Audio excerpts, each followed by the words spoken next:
अपना radio 96.9 FM.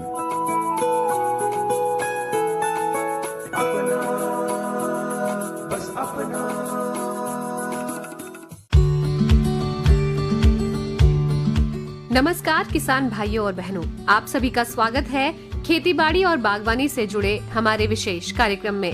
मैं हूं कविता।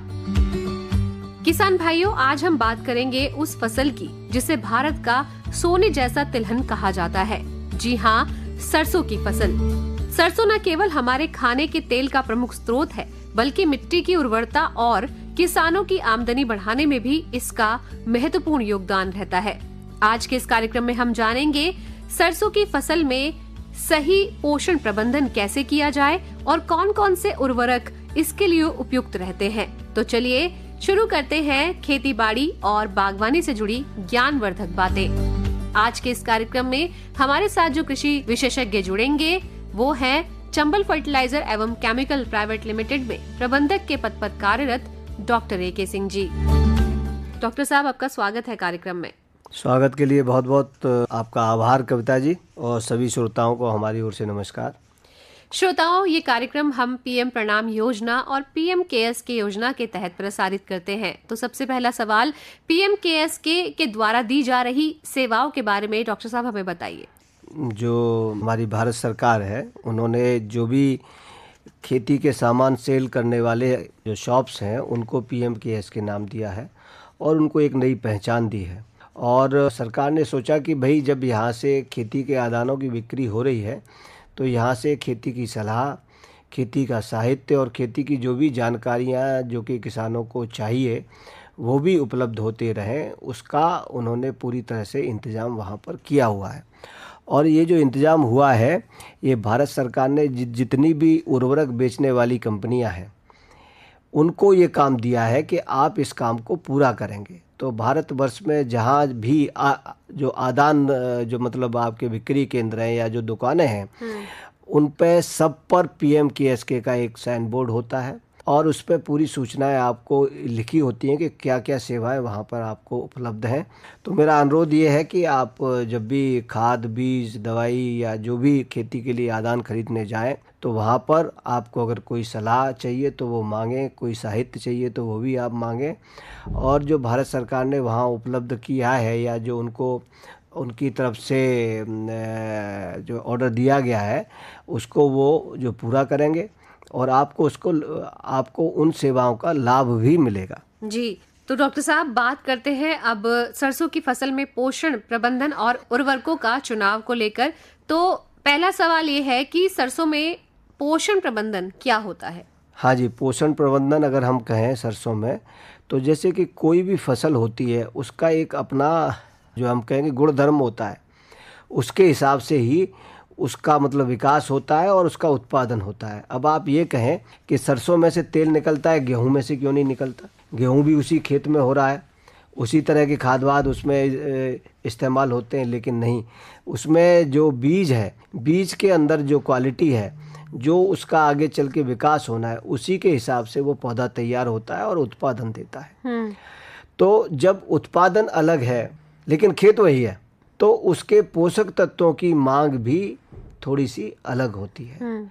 अब जैसे कि सरसों है, सरसों में जब आप जो उसको लगा रहे हैं, बीज लगा रहे हैं, तो उस समय हमें कौन कौन से पोषक तत्व हम उसको दें जिससे कि उसके पौधे का विकास अच्छे से हो, क्योंकि थोड़े समय की फसल है, शीघ्र ही जो इसका पौधा है उसका बड़ा अच्छा विकास होता है। तो शुरू में अच्छे पोषण की आवश्यकता है और कौन कौन सी चीज़ें आवश्यक हैं उनका अगर हमने ध्यान रखा और उनकी मात्रा का ध्यान रखा तो पौधे का विकास अच्छा होगा और हमें उत्पादन अच्छा मिलेगा जी। लेकिन अक्सर कभी कभी हो जाता है कि हमें लगता है कि भाई हमें ज़्यादा आमदनी हो जाए तो हम ज़्यादा दे देते हैं। ज़्यादा अगर आप दे रहे हैं तो पौधा उसको नहीं लेगा। पौधे के अंदर ये उसका स्वभाव होता है कि जितनी उसकी आवश्यकता है उतना लेता है, अगर उससे ज़्यादा है तो वो नहीं लेता है। तो ना ही आप ज़्यादा दें ना ही आप कम दें, सही सही मात्रा में अगर आप देते हैं तो उसी को हम पोषण प्रबंधन का नाम देते हैं। और पोषण प्रबंधन अगर आपने अच्छे से किया है तो उससे ये सुनिश्चित होता है कि उत्पादन आपको अच्छा मिलेगा, खर्चा जो होना चाहिए उतना ही होगा, ज़्यादा नहीं होगा। तो जब इन चीज़ों का संतुलन होता है तो प्रॉफिटेबिलिटी यानी जो फसल आप ले रहे हैं उससे जो आप फ़ायदा आपको चाहिए वो सही सही मात्रा में आपको फ़ायदा मिलेगा। जी, तो डॉक्टर साहब, सरसों की फसल में शुरुआती वृद्धि के लिए कौन सा पोषक तत्व सबसे ज़्यादा ज़रूरी माना जाता है? हाँ, शुरुआत में अगर हम ये कहें तो सबसे पहले, क्योंकि जब आपने बीज लगाया तो उसकी जड़ें नीचे जाती हैं और उसका ऊपर वाला भाग है जैसे तना है वो ऊपर की तरफ जाता है, हवा की तरफ जाता है, सूरज की तरफ जाता है और जड़ें अंदर जाती हैं, मिट्टी में अंधेरे की तरफ जाती हैं। तो सबसे पहले हमें फास्फोरस की ज़रूरत होती है। फास्फोरस से जो भी आपने फसल लगाई है, पौधा, उसका जो तंत्र है उसका पूरा विकास में जो अपनी फास्फोरस है उस तत्व का बहुत बड़ा योगदान होता है। तो सबसे ज़्यादा आवश्यकता और शुरुआती आवश्यकता होती है वो उसी के लिए होती है। इसके साथ साथ पोटास है और फिर जब पौधे का विकास आरंभ होता है तो फिर और चीज़ें होती हैं, उनकी ज़रूरत पड़ती है। जी, तो डॉक्टर साहब, सरसों में पोषण प्रबंधन आखिर क्या है और वो क्यों किया जाता है? सही मात्रा में हमें जो उस फसल को चाहिए वो हमें जो इस्तेमाल करने हैं तो वो है पोषण प्रबंधन, ना ही ज़्यादा करना। ऐसा नहीं है कि जैसे कि सरसों की फसल ले रहे हैं और हमारा अनुभव गेहूं का है तो जो गेहूं में दिया उतना सरसों में दे दिया, तो वो उचित नहीं है। तो सरसों की जो फसल है उसके हिसाब से ही हम उसको खुराक दें, सही समय पे दें, यह है पोषण प्रबंधन। जी, तो लाभ जो है वो इसके लाभ बताइए। लाभ के बारे में अगर हम बात करें तो जो मैंने अभी आपको कहा था कि सही समय पर अगर आप चीज़ दे रहे हैं, जैसे कि हमारा साइकिल होता है कि सुबह हम जगे तो थोड़ा नाश्ता करते हैं क्योंकि भूख लगती है, दोपहर में हम थोड़ा सा और आहार लेते हैं और शाम को फिर भोजन करते हैं, तो 3 समय पे भोजन लेते हैं। 3 समय का उद्देश्य ये है कि जो भी भोजन हम ले रहे हैं उसके 3 घंटे में वो भोजन पूरी तरह से पच जाता है और उसके बाद फिर शरीर को हो सकता है दोबारा फिर जो मतलब पोषण की आवश्यकता पड़ जाए, पोषक तत्वों की आवश्यकता पड़ जाए और फिर शाम को। लेकिन रात भर हम कुछ नहीं खाते, ये बड़ी अजीब बात है ना। पूरे 12 घंटे में हमने 3 बार खाया लेकिन रात भर हमने नहीं खाया, तो क्योंकि ये शरीर हमारा उस हिसाब से सेट हुआ है और उससे हमारी जो आवश्यकता है वो पूरी हो जाती है। इसी तरह पौधे की जो अपनी सरसों है उसमें अगर हमने सही समय पर पोषण दे रहे हैं तो पौधे का विकास अच्छा होगा। विकास अच्छा होगा तो उसमें रोग बीमारियां कम आएंगी, रोग बीमारियां कम आएंगी तो उसकी उपज अच्छी होगी, क्योंकि पौधा स्वस्थ है, पूरी शाखाएं हैं, पूरा फल आ रहा है और बीज बन रहा है। तो उपज जो हमारा एक अंतिम उद्देश्य है कि हमें उससे अनाज का उत्पादन प्राप्त करना है या बीज का उत्पादन प्राप्त करना है, वो हमें भरपूर मात्रा में प्राप्त होता है। और इसी के अलग अगर हम सही मात्रा में पोषण नहीं देंगे या सही समय पर पोषण नहीं देंगे तो पौधा कमज़ोर रहेगा और पौधा कमज़ोर है तो सारी चीज़ें बिखर जाती हैं, क्योंकि जो चीज़ हल्की है, कमज़ोर है, उसको रोग बीमारियां भी ज़्यादा खाती हैं। दूसरा, जब रोग बीमारियां खाएंगी, कमज़ोर है तो उसके अंदर फलाव भी कम आएगा, फलियां भी कम लगेंगी और जो आप सोच रहे थे कि उपज अच्छी मिलनी चाहिए वो हमें नहीं मिल पाएगी। इसीलिए पोषक तत्वों की मांग के हिसाब से अगर हमने दिया है तो लाभ अवश्य मिलेगा। तो ऐसा भी होता है क्या कि कुछ सूक्ष्म पोषक तत्व जो होते हैं उनकी कमी से भी सरसों की पैदावार पर कुछ असर पड़ता है? हाँ, ऐसा होता है। तो उसमें क्योंकि वो सूक्ष्म ही है तो सूक्ष्म पोषक तत्व है, उनकी बहुत थोड़ी मात्रा का ही आवश्यकता होती है। तो उसके लिए तो ये है कि आप अपने खेत की जांच कराएं, मिट्टी की जांच कराएं और उनसे अगर कोई कमी आपको दिखाई दे रही है तो उसकी पूर्ति करें। अगर कमी नहीं है तो उसकी कोई ज़्यादा पूर्ति की ज़रूरत नहीं होती, क्योंकि बहुत थोड़ी मात्रा में हमारी फसल उसको ले रही है। तो डॉक्टर साहब, सरसों में मुख्य पोषक तत्व कौन से होते हैं जिनकी जो मांग है वो रहती है? बिल्कुल, शुरुआती समय में हमें फास्फोरस की ज़रूरत होती है, पोटास की ज़रूरत होती है, सल्फर की ज़रूरत। 3 ये मुख्य पोषक तत्व हैं जो आधार पोषक तत्व हम इनको कह सकते हैं।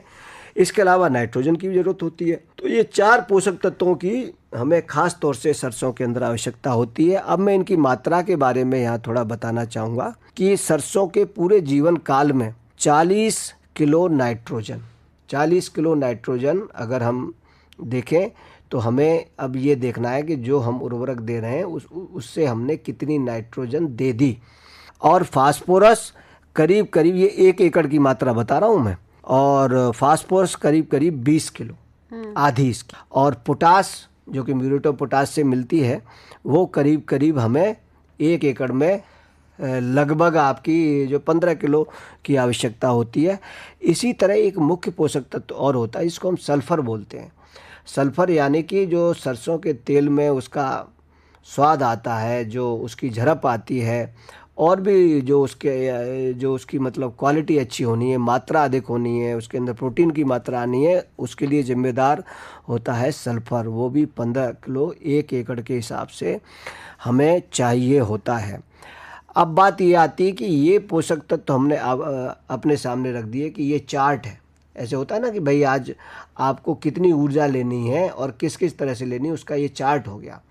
तो अब इसको किस से देना है और किस तरह से देना है, तो ये मान्यता है कि जो अपनी फास्फोरस है, पोटास है और सल्फर है, इसकी मात्रा जब आप सरसों लगा रहे हैं, बीज की बुवाई कर रहे हैं, उसी समय ही आपको खेत में देना है। देने का तरीका ये है कि जहाँ पर सरसों का बीज गिर रहा है उसके नीचे ये खाद गिरे। और जो यूरिया की मात्रा है, जो नाइट्रोजन की मात्रा है, जैसे हमने कहा 40 किलो, तो 20 किलो नाइट्रोजन आपने देनी है बुवाई के समय पे। आपको लग रहा है आप इसको थोड़ा चाहें तो कम भी कर सकते हैं। तो इस तरह से हमें उर्वरकों का प्रबंधन करना है। और बाकी जो नाइट्रोजन है, जब हमारी फसल करीबन 31 दिन की हो जाती है, जब हम पहला पानी लगाते हैं, उसके बाद फिर हमें बाकी नाइट्रोजन का इस्तेमाल करना होता है। जी, तो डॉक्टर साहब, जिस तरह से आपने बताया कि नाइट्रोजन का और इसमें जितने भी आपने ये पोषण तत्व बताए हैं, ये सभी जो होते हैं इजीली अवेलेबल होते हैं मार्केट में? हाँ, बिल्कुल आसानी से उपलब्ध होते हैं। बस हमें ये जानकारी होनी चाहिए कि जो मूल चीज़ है, जैसे अभी मैं आपसे कह रहा था कि 40 किलो नाइट्रोजन चाहिए, 20 किलो फास्फोरस चाहिए, 15 किलो पोटास चाहिए, 15 किलो सल्फर चाहिए, तो ये चीज़ आपके सामने है। जी। अब हमने क्या देखना है कि इसकी पूर्ति के लिए कौन कौन सी चीज़ें मैंने लानी है ना। जैसे कि आप ये मान के चलें कि हमें कोई चीज़ तैयार करनी है, उसके लिए क्या क्या सामान चाहिए, तो वो हम इकट्ठा करते हैं और वो चीज़ तैयार हो जाती है। यहाँ पे हम उल्टे चल रहे हैं। हमारी जो है एक तरह से हमारे पास छोटी छोटी सारी जानकारियाँ हैं, लेकिन या छोटी छोटी चीज़ें या पूरी सूचना है कि हमें नाइट्रोजन चाहिए, लेकिन उसके लिए कौन सा उर्वरक हमारे लिए अच्छा है, वो हमें चुनाव उसके हिसाब से करना होगा। जी, तो डॉक्टर साहब, जब हम ये उर्वरकों का छिड़काव कर रहे होते हैं तो हमें किन किन बातों का जो ध्यान है वो रखना चाहिए उस वक्त? हाँ, उर्वरक का उपयोग करते समय हमें बहुत सारी बातें ध्यान में रखनी है। एक तो क्या है कि उर्वरक सही स्थान पर गिरे। जैसे कि शुरुआत है ना, बीज के साथ हम लगा रहे हैं, अगर बीज नीचे है, उर्वरक ऊपर है, तो उसका लाभ उतना नहीं मिलेगा, काफ़ी वेस्ट चला जाएगा। बीज के इधर उधर है तो भी उसका ज़्यादा लाभ नहीं मिलता। तो कोशिश करें कि बीज और खाद का एक जो लय है ना, वो बिल्कुल सही हो, और तो उसका लाभ हमें सबसे ज़्यादा मिलेगा। तो पोषक तत्वों की जो मांग है उसे पूरा करने के लिए कौन कौन से उर्वरक उपलब्ध हैं? हाँ, जैसे कि अब सरसों की बात चल रही है, तो इसमें हमने आम तौर पर कहा कि हमें 4 चीज़ों की ज़रूरत होती है: नाइट्रोजन, फास्फोरस, पोटास और सल्फर। अब बात ये आती है कि इनमें से हमारी कोशिश ये रहनी चाहिए कि ज़्यादातर हम ऐसे उर्वरक प्रयोग करें कि एक ही उर्वरक से हमें बहुत सारी चीज़ें मिल जाएं, और ज़्यादा से ज़्यादा 2 इस्तेमाल करें। तो भारत सरकार के द्वारा हर एक जो PMKS पे जो कंपनियों के माध्यम से उर्वरक उपलब्ध जो है कराए जा रहे हैं। यहाँ मैं अनुरोध ये करना चाहूँगा कि हमें ये ध्यान देना है कि हमें पोषक तत्व चाहिए, उर्वरक के नाम के पीछे हमें नहीं जाना है। तो सबसे पहला एक है जिसका मैं आपको वो बता रहा हूँ, 20-20-0-13, ये भारत NPK है, लिखा होता है भारत NPK। अभी कोई आपका ब्रांड नहीं आता उर्वरक पर, जैसे कंपनियां पहले ब्रांड लिखती थी ना, नहीं, भारत सरकार ने एक नियम बना दिया कि भारत और उसके बाद उस उर्वरक का नाम कि उसके अंदर क्या है। तो भारत NPS है ये 20-20-0-16। तो 20 नाइट्रोजन, 20 फास्फोरस और 13 पोटास। तो अगर आप इसका 100 किलो का इस्तेमाल अगर आपने किया तो 20 किलो नाइट्रोजन मिलेगी, 20 किलो आपको फास्फोरस मिलेगी और 13 किलो आपको सल्फर मिलेगी। अब इसमें कौन सा पोषक तत्व छूट रहा है? पोटास छूट रहा है। तो 15 किलो से लेकर 18 किलो के बीच में, या जो मतलब 20 किलो के आसपास पोटास का भी आपने प्रयोग करना होगा और उसको इस्तेमाल करना होगा। इसके अलावा फिर दूसरा है, एक और उत्पाद है, उसके अंदर आप अगर देखेंगे 16-20-0-13, ये भी एक तरह से NPS है, उत्तम NPS है। इसकी भी मात्रा आप करीब करीब 1 एकड़ में 100 किलो की लेके चल सकते हैं और इसका सरसों के में अधिक लाभ होगा। दूसरा एक और उत्पाद है जिसके अंदर चारों उत्पाद हैं, जो चारों आपके पोषक तत्व हैं, 15-15-0-15-15-15-09। मतलब इसमें 15 किलो नाइट्रोजन है और 15 किलो फास्फोरस है, 15 किलो पोटास है और 9 किलो सल्फर है। जितने चारों मैंने पोषक तत्व आपको कहे हैं, लेकिन इसमें इसकी मात्रा थोड़ी सी आपको ज़्यादा करनी पड़ेगी। जैसे उसमें 100 किलो था तो आप हिसाब लगा लें, इसमें करीब करीब आपको 120-130 किलो के आसपास अगर आप शुरू में प्रयोग करेंगे तो आपको फिर अलग से कोई भी उर्वरक डालने की ज़रूरत नहीं पड़ेगी। इस तरह से आप ये कर सकते हैं। दूसरा, अगर आपको ये सल्फ़र वाला कोई खाद नहीं मिल रहा है तो बहुत सारे और NPK भी आते हैं, जैसे 14-14-35-14 है नहीं, 10-26-26 है, 16-16-16 है, 17-17 है, 19-19 है, और इसके अलावा जो है 24-24 है। ये बहुत सारे हैं। अगर आप पूछ सकते हैं कि इसमें कौन कौन से हैं, तो जैसे नाइट्रोजन फास्फोरस है तो आपने पोटास और सल्फ़र अलग से डालना है। सल्फ़र अलग से भी उपलब्ध है, जैसे हमारा सल्टोन के रूप में आता है। पोटास के रूप में आपको उपलब्ध हो जाती है, उसकी मात्रा आप ले सकते हैं। और अगर उसमें नाइट्रोजन फास्फोरस पोटास है तो सिर्फ आपको सल्फ़र अलग से आपको इस्तेमाल प्रयोग करना है। तो अनुरोध ये है कि उनको ये उर्वरक इस समय क्षेत्र में उपलब्ध हैं, उनका आप प्रयोग करके, लेकिन इन चारों चीज़ों को ही हमने फसल में देना है। जी, तो डॉक्टर साहब, क्या जैविक खाद और रासायनिक खाद उर्वरकों का संतुलित उपयोग सरसों की फसल में अधिक लाभकारी हो सकता है या फिर जो आपने बताया? देखिए, जैविक के बारे में हम कहें तो पूरी सृष्टि हमारी जैविक है जी। तो ऑलरेडी हमारे खेतों में जीव तत्व है, लेकिन अगर आपको लगता है कि खेत कमज़ोर है तो एक भूमि के अच्छे स्वास्थ्य के लिए जैविक जो भी उत्पाद हैं उनका हम प्रयोग कर सकते हैं। जैसे कि हमारा एक सुपर राइजा के नाम से आता है, उत्तम सुपर राइजा है, वो करीब करीब 1 एकड़ के लिए 4 किलो आपने प्रयोग करना है। लेकिन उसका प्रयोग करने का सही उत्तम समय यही है कि जब आप खेत की तैयारी कर रहे हैं। दूसरा, मैं एक बात और यहाँ कहना चाहूँगा, आपने जैविक की बात करी है तो कोशिश ये करें कि जो हमारी फसलें हम लगा रहे हैं वो इस तरह से लगाएं या इस तरह का फसल चक्र हम अपनाएं कि जैविक तत्व हमारे खेत से कम ना हो पाए। जैसे कि अगर पहले आपने अनाज वाली फसल कोई ली है तो उसके बाद दाल वाली फसल ले लें, ठीक है। तो दाल वाली फसल है, उससे जैविक तत्व खेत को मिलता है, नाइट्रोजन भी मिलता है, तो आपको अलग से यूरिया देने की ज़रूरत नहीं पड़ेगी। इसके अलावा जब भी आपको लगे कि भाई इस साल थोड़ा मौसम या जैसे भी है, कभी कभी खेत को 1 आध महीने के लिए खाली भी छोड़ें। तो उससे क्या है कि उस बीच में खेत के अंदर बहुत सारी क्रियाएं होकर जीव तत्व सक्रिय होता है और खेत की ताकत फिर से अच्छी हो जाती है। जैसे कि हम लोग भी होते हैं ना भाई, सारे दिन काम करते हैं, रात को हम 8-9 घंटे, आजकल डॉक्टर कहते हैं 9 घंटे सोना जरूरी है, 8 घंटे सोना जरूरी है जी। कोई योगी पुरुष हो तो उनके लिए बात अलग है, लेकिन हम जो सांसारिक प्राणी हैं तो उससे क्या होता है कि सोते वक्त हमारा शरीर के जितनी जो कोशिकाओं को या मन को, मस्तिष्क को या हमारे जो अंग हैं उनको आराम मिलना चाहिए, वो मिलता है। और उससे फिर हम जो आने वाली सवेरे है उससे शाम तक के लिए हमें ऊर्जा प्राप्त होती है और हम अच्छे से काम कर पाते हैं। इसी तरह से हमारे खेतों का भी सिस्टम है क्योंकि वो भी पूरी जीवंत चीज़ है। आप अगर किसी जो पत्थर पे कोई फसल उगाना चाहे तो शायद नहीं उगा सकते, क्योंकि वहाँ जीव नहीं है। खेत में जीव है, इसीलिए हम ये फसलें ले पा रहे हैं। तो जैविक बहुत ज़रूरी है, और अगर खेत में आपके उपलब्ध नहीं हो पाए तो आप बाज़ार से ला सकते हैं जी। लेकिन प्रयास ये कीजिए कि खुद के खेत में ही हो पाए तो ज़्यादा बेहतर है। जी। तो डॉक्टर साहब, जो अब उपलब्ध हैं उर्वरक, उनके उपयोग के समय और लाभ के बारे में बताइए। देखिए, जैसे कि मैंने ये बताए, जितने NPK हैं, NPS हैं, इनका लाभ सबसे बड़ा ये है कि ये हर दाने के अंदर पोषक तत्व की समान मात्रा है।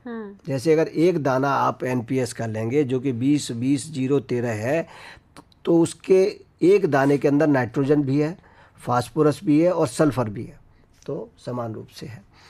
अगर आप अलग अलग देते हैं तो वो दाने अलग अलग अगर हो गए तो इकट्ठी चीज़ नहीं मिलेगी। तो ये इकट्ठी चीज़ मिल रही है बीज की। अगर जो अंकुरण हुआ है बीज का और उसकी जो जड़ें नीचे जा रही हैं और दाना नीचे है, तो एक दाने या 4 दाने जो वहाँ गिरे उनमें से सारे पोषक तत्व उसको एक ही टाइम पे मिल जाएंगे। ऐसा नहीं है कि अगर हम अलग अलग दें, जैसे कि यूरिया अलग दिया, फास्फोरस का अलग दिया, सल्फ़र का अलग दिया, तो अब एक जड़ गई तो उसको हो सकता है सिर्फ सल्फ़र मिला, दूसरी जड़ गई तो उसको वो मिला, इकट्ठे नहीं मिल पाएगा।